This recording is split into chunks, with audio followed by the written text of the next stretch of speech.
Hi army, ഞാൻ സുസനി വണ്ണിൻ്റെ 14th എപ്പിസോഡായിട്ട് എത്തിയിട്ടുണ്ട്. അപ്പോൾ കഴിഞ്ഞ എപ്പിസോഡിൻ്റെ കമൻറ്റ് ബോക്സ് വായിച്ചപ്പോൾ എനിക്ക് മനസ്സിലായി പാതിന് ലച്ചുവിൻ്റെ ജോഡി ഇഷ്ടപ്പെടുന്നവർക്കൊക്കെ ഭയങ്കര സങ്കടമായിട്ട് ഇരിക്കുവാണെന്ന്. നിങ്ങളിങ്ങനെ സങ്കടപ്പെടല്ലേ. 1-2 എപ്പിസോഡുകളിൽ തന്നെ നമ്മുടെ സ്റ്റോറിക്കകത്തൊരു മാരേജ് കാണും. അതിനുശേഷം നമ്മുടെ മെയിൻ സ്റ്റോറി തന്നെ സ്റ്റാർട്ട് ചെയ്യുന്നത്. അതുപോലെ നമ്മുടെ മെയിൻ കപ്പിൾ ആരാണെന്ന് അറിയുന്നത്. അതുവരെ നിങ്ങൾ വെയിറ്റ് ചെയ്യൂ. അതിപ്പോൾ വിമനാണ് ജീവിക്കാലും നിങ്ങൾ അതിൻ്റെ ആ രീതിയിൽ തന്നെ എടുക്കുമെന്ന് ഞാൻ പ്രതീക്ഷിക്കുന്നു. അപ്പോൾ അടുത്ത എപ്പിസോഡ് ഷോക്കിംഗ് എപ്പിസോഡായിരിക്കും. അപ്പോൾ എല്ലാവരും പോയി ഈ എപ്പിസോഡ് കാണും. ഇഷ്ടപ്പെടുമെങ്കിൽ ലൈക്ക്, കമൻറ്റ് എന്താണ് ചെയ്യണം, പിന്നെ സബ്സ്ക്രൈബ്. എനിക്ക് ത്രിലോകേട്ടനെ ഇഷ്ടമാണ്. അത് മനസ്സിലാക്കാൻ ഞാൻ താമസിച്ചു പോയി. ലച്ചു, നീ എന്താ പറയണേന്ന് എനിക്ക് വല്ല ബോധമുണ്ടോ? അപ്പറ്റി ഞാൻ നല്ല ബോധത്തോടു കൂടിയാ പറയുന്നത്. ഇനിയെങ്കിലും ഞാനിത് പറഞ്ഞില്ലെങ്കിൽ ശരിയാക്കില്ല. അവ പ്ലീസ്, എല്ലാവരും എന്നെ ഒന്ന് മനസ്സിലാക്ക്. എനിക്ക് കുഞ്ഞാളോട് പാർത്തേട്ടൻ ത്രിലോകേട്ടന് ഒരുപോലെ ഇഷ്ടമാണ്. പക്ഷെ പാർത്തേട്ടനോട് എപ്പോഴും നന്നായിട്ട് പെരുമാറിയിട്ടുള്ളൂ. പക്ഷെ ത്രിലോകേട്ടനോട് എപ്പോഴും ദേഷ്യപ്പെട്ടു. അതുകൊണ്ട് ഞാൻ തെറ്റിദ്ധരിച്ചു എനിക്ക് ഫീലിങ്സ് പാർത്തേട്ടനോടാണെന്ന്. അതുകൊണ്ടാണ് പാർത്തേട്ടൻ എന്നെ ഇഷ്ടമാണെന്ന് പറഞ്ഞപ്പോൾ ഞാൻ തിരിച്ചിഷ്ടമാണെന്ന് പറഞ്ഞതും. നിങ്ങൾ ഈ കല്യാണം ആലോചിച്ചപ്പോൾ അതിനും ഓക്കെ പറഞ്ഞത്. പക്ഷെ ഞാൻ ഈ വീട്ടിലേക്ക് വന്നപ്പോൾ തൊട്ട് ത്രിലോകേട്ടനുമാരേക്ക് സംസാരിക്കാൻ തുടങ്ങിയപ്പോൾ തൊട്ട് എനിക്ക് മനസ്സിലായി ത്രിലോകേട്ടനോട് എനിക്ക് എന്തോ ഒരു ഫീലിങ്സ് ഉണ്ടെന്ന്. പക്ഷെ അതെന്താണെന്ന് എനിക്ക് അറിയില്ലായിരുന്നു. പിന്നെ ത്രിലോകേട്ടനോട് ഇഷ്ടമാണെന്നും പറഞ്ഞു. അന്ന് ഞാൻ ത്രിലോകേട്ടൻ നോയാ പറഞ്ഞത്. പക്ഷേ ഈ എൻഗേജ്മെന്റും കല്യാണമൊക്കെ അടുക്കുമ്പോൾ എനിക്ക് മനസ്സിലാക്കാൻ പറ്റുന്ന ആ ഫീലിങ്സ് എന്താണെന്ന്. എനിക്ക് ത്രിലോകേട്ടൻ ഇഷ്ടമാണ്. എനിക്ക് ത്രിലോകേട്ടൻ്റെ കൂടെ ജീവിച്ചാൽ മതി. എനിക്ക് ത്രിലോകേട്ടനില്ലാതെ പറ്റില്ല. കുട്ടിക്കളി തമാശയാണോ? അമ്മ അവൾക്ക് പറയാനുള്ളൊക്കെ അവൾ പറഞ്ഞു. ഇനി അമ്മയൊന്നും അവളോട് പറയണ്ട. അവളുടെ ഇഷ്ടം എന്താണോ അതുപോലെ നിങ്ങൾ ചെയ്തു കൊടുക്കുക. ഇനി ഞാനായിട്ട് ആരുടെ ഇടയിൽ കയറി വരുന്നില്ല.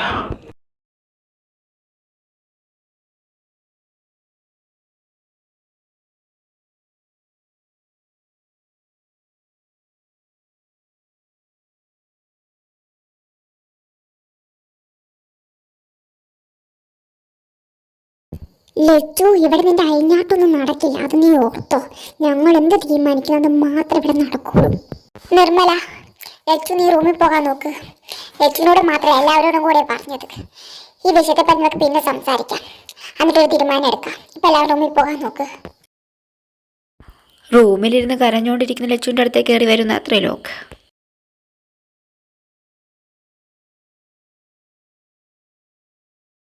ലച്ചുമോൾ ഇവിടെ ഇരുന്ന് കരയുവാണോ? കരഞ്ഞു, നന്നായിട്ട് കരഞ്ഞു. ഇനിയുള്ള ജീവിതം മുഴുവൻ നിനക്ക് കരയാനുള്ളതല്ലേ. അതിനു മുമ്പുള്ള ചെറിയ തുടക്കായിട്ട് അങ്ങ് കൂട്ടിക്കോ. പിന്നെ ഇന്നത്തെ നിന്റെ ആക്ടിങ്ങിനെ പറ്റി പറയാതിരിക്കാൻ പറ്റില്ല. നീ ശരിക്കും പൊളിച്ചു. ഞാൻ ഇത്രയ്ക്കൊന്നും പ്രതീക്ഷിച്ചില്ല. പാർത്തം വീട്ടുകാരൊക്കെ ഇത് വിശ്വസിച്ചോന്ന് എനിക്കറിയില്ല. പക്ഷെ ഒരു നിമിഷം ഞാൻ വിശ്വസിച്ചു പോയി ഇതൊക്കെ സത്യമാണോ എന്ന്. അത്രയ്ക്കും പെർഫെക്റ്റ് ആയിരുന്നു. എന്താടി എന്നിങ്ങനെ നോക്കുന്നേ? നിനക്ക് ദേഷ്യം വരുന്നുണ്ടോ? അതിന് ഞാൻ നിന്നെ കൊണ്ട് ഇത്രയല്ലേ ചെയ്യിച്ചോളൂ. ഈ എന്തൊക്കെ ചെയ്യിക്കാൻ കിടക്കുന്നു. ഇനി എല്ലാവരോടും പറഞ്ഞില്ലേ, ആ സെയിം ലൈനിൽ തന്നെ ഇനി തൊട്ട് എല്ലാവരും മുന്നിൽ നീ അങ്ങ് നിന്നോണം. അത് മീനുവിന്റെ മുന്നിലും. ഞാൻ കിടന്ന് പറഞ്ഞതൊക്കെ നമ്മുടെ വീട്ടുകാർ വിശ്വസിക്കായിരിക്കും. പക്ഷെ മീനു ഇതൊക്കെ വിശ്വസിക്കും നിങ്ങൾക്ക് തോന്നുന്നുണ്ടോ? അവള് വിശ്വസിച്ചാലും വിശ്വസിച്ചില്ലെങ്കിലും നീ നിന്റെ സെയിം സ്റ്റാൻഡിൽ അങ്ങ് നിന്നോണം. അത് ഞാൻ നിന്നോളാം.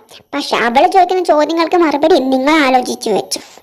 ഇതൊക്കെ അവൾ അറിയുമ്പോ തന്നെ അവൾക്ക് മനസ്സിലാക്കും ഇതിന്റെ ഒക്കെ പുറകെ ഞാൻ തന്നെയാണ്. ആദ്യം അവൾ നിന്റെ അടുത്ത് വരും. നിന്റെ സ്റ്റാൻഡ് കാണുമ്പോൾ അവൾ നേരെ എന്റെ അടുത്ത് വരും, എന്നെ ഉപദേശിച്ചു. പക്ഷെ ഉപദേശിച്ച് ഞാൻ വീഴാൻ പോകുന്നില്ല.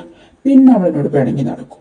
പിന്നെ നമ്മുടെ കല്യാണമൊക്കെ കഴിഞ്ഞ് കുറച്ച് നാൾ കഴിയുമ്പോൾ അവൾ തന്നെ ഓക്കെ ആകും. പിന്നെ ഞങ്ങള് എല്ലാം പഴയതുപോലെ തന്നെ. അത് ഇത്ര ഓർപ്പിച്ച് ഞാൻ എന്തുകൊണ്ട് പറയണെന്ന് എനിക്കറിയോ? ഞാൻ അവളൊരു കാര്യം പറഞ്ഞിട്ടുണ്ട്. അത് അവൾ വിശ്വസിച്ചും ചെയ്തിട്ടുണ്ട്. അവള് മാത്രല്ല, ഞാൻ ഇത്രയൊക്കെ ചെയ്തു കൂട്ടണമെങ്കിൽ എന്നെ ആരെങ്കിലുമൊക്കെ സപ്പോർട്ട് ചെയ്യാതിരിക്കും. ആ സപ്പോർട്ട് ചെയ്തിരിക്കുന്ന ആൾക്കാരോടും ഞാനതാ പറഞ്ഞേക്കുന്നത്. അത് എന്താന്ന് നിനക്കറിയോ? എനിക്ക് നിന്നോട് കട്ട പ്രണയാണ്. അതും കുഞ്ഞുനാൾ തൊട്ട്. നീ അല്ലാതെ ഒരു പെണ്ണെ പറ്റി എനിക്ക് ചിന്തിച്ചു നോക്കാനേ പറ്റില്ല. എന്റെ ലൈഫിൽ ഒരു പെണ്ണുണ്ടെങ്കിൽ അത് നീ ആയിരിക്കും. നീ പാർത്തിന്റെ അല്ല വേറെ ആരുടെ ആവുന്നത് എന്നെ കൊണ്ട് സഹിക്കാൻ പറ്റില്ല. ഞാൻ പറഞ്ഞതൊക്കെ അവൾ വിശ്വസിക്കുകയും ചെയ്തു. പിന്നെ അവൾ എന്നെ കുറെ ഉപദേശിച്ചു. ലച്ചുവിന് പാർത്തേട്ടനാണ് ഇഷ്ടം, പാർത്തേട്ടൻ ലച്ചുവിനാണ് ഇഷ്ടം, അവരാണോ ഒന്നാകേണ്ടത്, ചേട്ടൻ അവരെ ഇടയ്ക്ക് കയറില്ലും, ചേട്ടൻ ലച്ചുവിനെ മറക്കണം, അങ്ങനെ പലതും. പിന്നെ ഞാൻ പറഞ്ഞ ആൾക്കാർ അവരെന്നെ കാട്ടി ഫുൾ സപ്പോർട്ടാ. അവർക്ക് എന്റെ സന്തോഷം മുഖ്യം. അതിനുവേണ്ടി അവരെന്നെ എന്ത് തെണ്ടിത്തരത്തിൽ സഹായിക്കും. പക്ഷെ അവർക്കറിയില്ലല്ലോ എനിക്കിനോടൊരു മൈരുവില്ലെന്ന്. എനിക്കിനോട് വെറുപ്പേ ഉള്ളൂ, വെറുപ്പ്. ഞാനിത് തന്നെ വെറുക്കണേന്നറിയോ? നീ പാർത്തിനെ സ്നേഹിക്കുന്നുണ്ട്, പാർത്ത് നിന്നെ സ്നേഹിക്കുന്നുണ്ട്, പാർത്തിനെ ഈ ലോകത്ത് ആരൊക്കെ സ്നേഹിക്കുന്നുണ്ട് അവരോടൊക്കെ എനിക്ക് വെറുപ്പേ ഉള്ളൂ. ഇപ്പൊ നീ ഓർക്കും നിന്നോട് എനിക്ക് ഇത്രയും വെറുപ്പാണെങ്കിൽ പിന്നെ നിന്നെ കെട്ടാനും ഈ കല്യാണം മുടക്കാനും ഞാൻ ഇത്രയും മുട്ടി നിൽക്കണം എന്തിനാണ്? അതിന് കാരണം എനിക്ക് പാർത്ത വേദനിക്കുന്നത് കാണണം, അവന്റെ നാശം കാണണം. എനിക്ക് അവനെ കൊല്ലാൻ പറ്റില്ലല്ലോ, അവൻ എന്റെ സഹോദരനായി പോയില്ലേ. പക്ഷെ കൊല്ലാതെ കൊല്ലാലോ. നീ എന്ന് പറഞ്ഞ അവന് ജീവനാ. നിന്നെ അവൻ അത്രമാത്രം സ്നേഹിക്കുന്നുണ്ട്. അങ്ങനെയുള്ളപ്പോ നിന്നെ അവന് കിട്ടില്ലെന്നറിഞ്ഞാലോ? നീ എന്റെ ഭാര്യയായിട്ട് അവന്റെ കണ്ണുമ്പേ വീട്ടിൽ ജീവിക്കുമ്പോഴോ അവന്റെ ജീവിതകാലം മുഴുവൻ വേദനിപ്പിക്കാൻ എനിക്കത് മതി. മാത്രം വെറുക്കാൻ എന്റെ പാർത്തേട്ടൻ നിങ്ങളോട് എന്താ ചെയ്തത്? അവൻ എന്താ ചെയ്തെന്നോ? അവൻ എന്റെ അമ്മയുടെ വയറ്റിൽ ജനിച്ചു, എന്റെ കൂടെ ജനിച്ചു, എന്റെ എല്ലാം അവനിൽ നിന്ന് തട്ടിയെടുത്തു, എന്റേതായ എന്റെ എല്ലാം. ഇനി ഞാനത് അവനോട് ചെയ്യും. ഞാൻ അനുഭവിച്ച വേദനയും വിഷമമെല്ലാം അവൻ അനുഭവിക്കണം.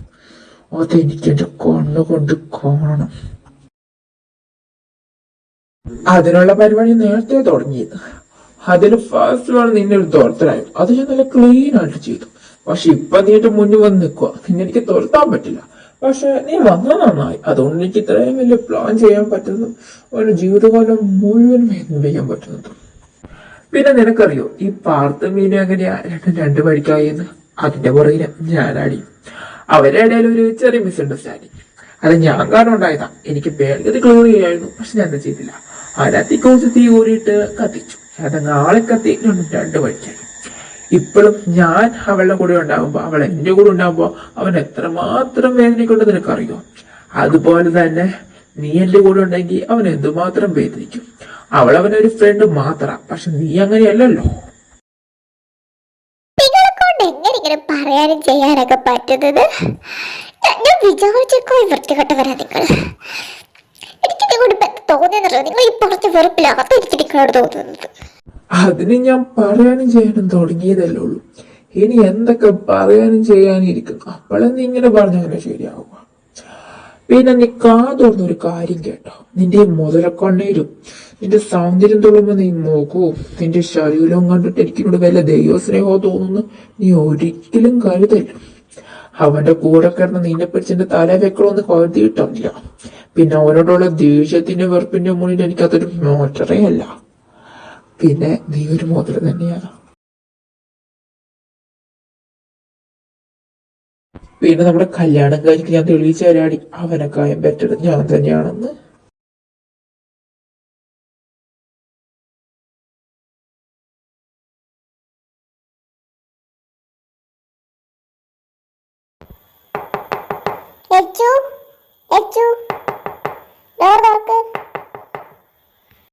ഓ, ഇവരിപ്പോ എന്താ ഇങ്ങോട്ട് എഴുന്നള്ളി വന്നത്? ഇടി കണ്ണു തുടക്കടി. ഞാൻ പോയി ഡോർ തുറക്കാം. എന്റെ പുറകെ മിണ്ടാത്ത വന്നോണം.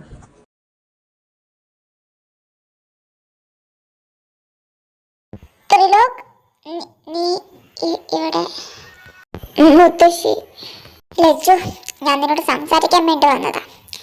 ഇനി അതിന്റെ ആവശ്യമില്ല. എന്നാ ഞാൻ പോവാ.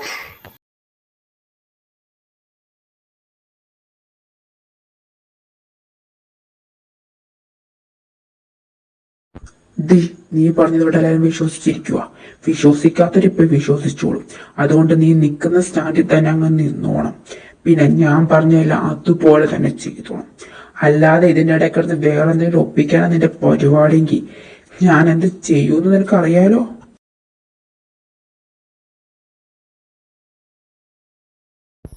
പാർത്തേട്ടാ മതി, ഇപ്പൊ തന്നെ ചേട്ടൻ ഓവറാ. വാ നമുക്ക് വീട്ടിൽ പോകാം. ഓരോന്നും കൂടി എന്നിട്ട് ഞാൻ വരാം. പക്ഷെ വീട്ടിലേക്ക് വരില്ല. എനിക്ക് അവളുടെ മുഖം കാണാൻ പറ്റത്തില്ല. അവൾക്ക് എങ്ങനെയാണ് എന്നോട് ഇങ്ങനെ ചെയ്യാൻ തോന്നിയത്? ഞാൻ അവളെന്റെ ജീവന് തുല്യല്ലേ സ്നേഹിച്ചത്. എന്നിട്ട് അവൾ എന്നോട് ചെയ്തത്. അവൾ പറഞ്ഞെന്താന്ന് എനിക്കറിയോ? അവൾക്ക് എന്നോട് ഫീലിങ്സ് ഇല്ല, അവൾക്ക് ഫീലിങ്സ് ത്രിലോകിനോടാണെന്ന്. പാർത്തേട്ട ലച്ചു പറഞ്ഞ കാര്യം ഞാൻ വിശ്വസിക്കുന്നില്ല. ഇതിൽ എന്തൊക്കെയോ കുഴപ്പമുണ്ട്. അവൾ ഇന്ന് എല്ലാവരും മുന്നിൽ വെച്ച് പറഞ്ഞു അവൾക്ക് എന്നോടല്ല ഫീലിംഗ് ത്രിലോകിനോടാണ്. അവൾക്ക് അവന് ഇഷ്ടമാണെന്ന് അവൻ്റെ കൂടെ അവൾക്ക് ജീവിക്കണമെന്ന്. അതുപോലെ പിന്നെ ഞാൻ കുറേയൊക്കെ എൻ്റെ കണ്ണുകൊണ്ട് കണ്ടു, കാതുകൊണ്ട് കേട്ടു. അതൊക്കെ പോരെ എനിക്ക് അവൾ പറഞ്ഞത് വിശ്വസിക്കാൻ വേണ്ടി. ഓക്കെ, ഞാൻ സമ്മതിച്ചു. അവളെല്ലാവരും മുന്നിൽ വെച്ച് അങ്ങനെയൊക്കെ പറഞ്ഞു. പക്ഷെ ചേട്ടനൊന്ന് ശരിക്കും ആലോചിക്കും. ചേട്ടൻ ശരിക്കും ലക്ഷ്യം നന്നായിട്ട് അറിയില്ലേ? നിങ്ങൾ തമ്മിലുള്ള ഇത്രയും നാളും അവൾ ചേട്ടൻ സ്നേഹിച്ചിട്ടില്ലെന്ന് ചേട്ടൻ തോന്നിയിട്ടുണ്ടോ? നിങ്ങൾ തമ്മിലുള്ള ആ നിമിഷങ്ങളിലൊക്കെ അവൾ വേറൊരാളെ സ്നേഹിച്ചിരുന്നു എന്ന് ചേട്ടൻ തോന്നിയിട്ടുണ്ടോ? എനിക്ക് അവളെ അറിയാവുന്ന വെച്ച് അവൾ ചേട്ടനെ സ്നേഹിക്കുന്നത്. അവൾക്ക് ചേട്ടനല്ലാതെ വേറെ ആരും അങ്ങനെ സ്നേഹിക്കാൻ പറ്റത്തില്ല. എനിക്ക് ഉറപ്പാ ലച്ചു എന്ന് പറഞ്ഞതിൻ്റെ പുറകിൽ എന്തോ ഒരു കാരണമുണ്ട്. ഇതിൻ്റെ പുറകിൽ തിലോകേട്ടനാണെന്ന് എനിക്ക് നല്ല ഡൗട്ടുണ്ട്. അതെന്തായാലും ഞാൻ കണ്ടുപിടിച്ചിരിക്കും. പക്ഷെ പാർത്തേട്ടൻ ഇന്ന് ലച്ചിനോട് സംസാരിക്കണം. ഇന്നിപ്പോൾ ഈ സാഹചര്യത്തിൽ വേണ്ട, നാളെ സംസാരിച്ചാൽ മതി. ആരും ഇല്ലാത്തപ്പോൾ അവളോട് ഒറ്റയ്ക്ക് സംസാരിക്കുവാണെങ്കിൽ അവളെല്ലാം ചേട്ടനോട് പറഞ്ഞാലോ? കുടിച്ചിട്ട് വീട്ടിലേക്ക് കയറി വരുന്ന പാർത്ത് അത് കണ്ട് നിൽക്കുന്ന നിർമ്മലയും ഊർമിളയും. അമ്മ എൻ്റെ കൊച്ച് കുടിച്ചിട്ടുണ്ട്. ദേവനെ നേരത്തെ നടക്കാൻ പോലും പറ്റാത്തവനാ കയറി പോകുന്നത്. അവൾ പറഞ്ഞു ചെയ്തൊന്നും എൻ്റെ കൊച്ചിന് സഹിക്കാൻ പോലും പറ്റിയിട്ടുണ്ടാകില്ല. ആ നിർമ്മല, അവനവളെ ഒരുപാട് ഇഷ്ടമായിരുന്നു. അവൾ ഇങ്ങനെയൊക്കെ പറയുന്നവൻ ഒരിക്കലും കയറ്റി പോലും കാണില്ല. അവൻ മാത്രമല്ലോ നമ്മളാരും. അമ്മ, എനിക്കറിയില്ല ഇതൊക്കെ എവിടെ പോയി അവസാനിക്കാൻ പോണേന്ന്. നമ്മുടെ കുടുംബം തകരാൻ പോവാണോ? നിർമ്മല, നീ ഇതോർത്ത് ടെൻഷൻ അടിക്കണ്ട. പണ്ട് ഇതിനു മേലൊക്കെ നമ്മുടെ കുടുംബത്തിൽ സംഭവിച്ചത് അതൊക്കെ ഞാൻ ശരിയാക്കിയില്ലേ, പിന്നെയാണോ ഇത്? നീ ഞാൻ പറഞ്ഞ പോലെ അനുസരിച്ചാൽ മതി. ഞാൻ ഇതൊക്കെ ശരിയാക്കിക്കോളാം.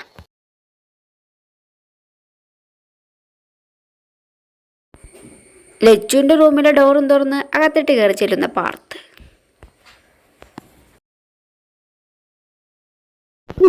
പാർത്തേട്ടാ, ചേട്ടൻ എന്താ ഇവിടെ?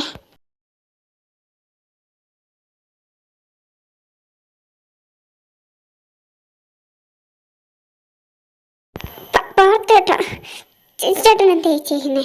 എനിക്കിനോട് സംസാരിക്കണം. എനിക്ക് ചേട്ടനോടൊന്നും സംസാരിക്കാനില്ല. പക്ഷെ എനിക്ക് നിന്നോട് സംസാരിക്കാനുണ്ട്. പാർത്തേട്ടാ, ചേട്ടൻ കുടിച്ചിട്ടില്ലേ? ചേട്ടൻ ഇപ്പൊ ബോധം വിലവില്ലാതെ നിൽക്കുന്നത്. ചേട്ടൻ ഇപ്പൊ ഇവിടുന്ന് പോകാൻ നോക്ക്. ആടി, ഞാൻ കുടിച്ചിട്ടുണ്ട്. പക്ഷെ ഞാനിവിടെ നല്ല ബോധത്തോടെയാണ് നിൽക്കുന്നത്. എനിക്കിപ്പം നിന്നോട് സംസാരിക്കണം. നീ പറ, നീ പറയുന്നതും ചെയ്യുന്നതും സത്യമല്ലോ? ഇതൊക്കെ പച്ചക്കള്ളല്ലേ? നീ എന്നെയല്ല സ്നേഹിക്കുന്നത്, നിനക്ക് എന്നെ മാത്രമല്ല സ്നേഹിക്കാൻ പറ്റുള്ളൂ. ലച്ചു, നീ പറ, എന്താ ഇവിടെ നടക്കുന്നേ? ഇതിൻ്റെയൊക്കെ പുറ ത്രിലോകാണോ? അവൻ എന്നോടുള്ള ദേഷ്യം തീർക്കാൻ വേണ്ടി നിന്നെ എന്തെങ്കിലും പറഞ്ഞ് ഇഷ്ടപ്പെട്ട് ചെയ്യിക്കണോ? ഇതൊക്കെ പറ ലച്ചു. നീ പാർത്തേട്ടൻ എന്താ ഈ പറയുന്നത്? എന്നെ ആരും ഭീഷണിപ്പെടുത്തൊന്നും ചെയ്യിപ്പിക്കുന്നില്ല. പിന്നെ ഞാൻ പറഞ്ഞ സത്യ, എനിക്ക് ത്രിലോകേട്ടന് ഇഷ്ടം. എനിക്ക് ത്രിലോകേട്ടനോட ഫീലിങ്സ്. അത് പാർത്തേട്ടൻ അംഗീകരിച്ചേ പറ്റൂ. ഞാൻ പാർത്തേട്ടനോട് ചെയ്ത് ശരിയല്ലെന്ന് എനിക്കറിയാം. ഒരാൾ ഫീലിങ്സ് വെച്ച് കളിക്കാൻ പാടില്ല. പക്ഷെ ഞാൻ കൺഫ്യൂസ്ഡ് ആയിരുന്നു ഇവർ രണ്ടുപേരും കാര്യത്തിൽ. ഇപ്പം ഞാൻ എൻ്റെ പാർത്തേട്ടനോട് പറഞ്ഞില്ലെങ്കിൽ അതല്ല ഏറ്റവും വലിയ തെറ്റ്. I am sorry. ലച്ചു, ഞാൻ നിന്നോട് അവസാനമായിട്ട് ചോദിക്കുക, ഇതൊക്കെ സത്യമാണോ അല്ല കള്ളാണോ? ഞാൻ ഈ പറഞ്ഞതൊക്കെ സത്യമാണ്. എനിക്ക് ത്രിലോകേട്ടനാണ് ഇഷ്ടം. ലച്ചു, എനിക്ക് ക്ലിയർ ആയതൊക്കെ ഞാൻ ക്ലിയർ ചെയ്തു. ഇനിയൊന്നുമില്ല. നിന്റെ ലൈഫിൽ ഞാൻ ഉണ്ടാകില്ല. എൻ്റെ ലൈഫിൽ നീ ആഗ്രഹിക്കുന്ന പോലെ എല്ലാം നടക്കട്ടെ. ബൈ. പാർത്ത് അപ്പം തന്നെ അവിടെ നിന്ന് പോയി. പാർത്തേട്ടാ, ചേട്ടൻ പറഞ്ഞത് ശരിയാ. ഞാൻ ചേട്ടനെ സ്നേഹിക്കുന്നത്. എനിക്ക് ചേട്ടനെ മാത്രമേ സ്നേഹിക്കാൻ പറ്റുള്ളൂ. അതെന്നും അങ്ങനെയായിരിക്കും. അതാരെക്കൊണ്ടും മാറ്റാൻ പറ്റില്ല.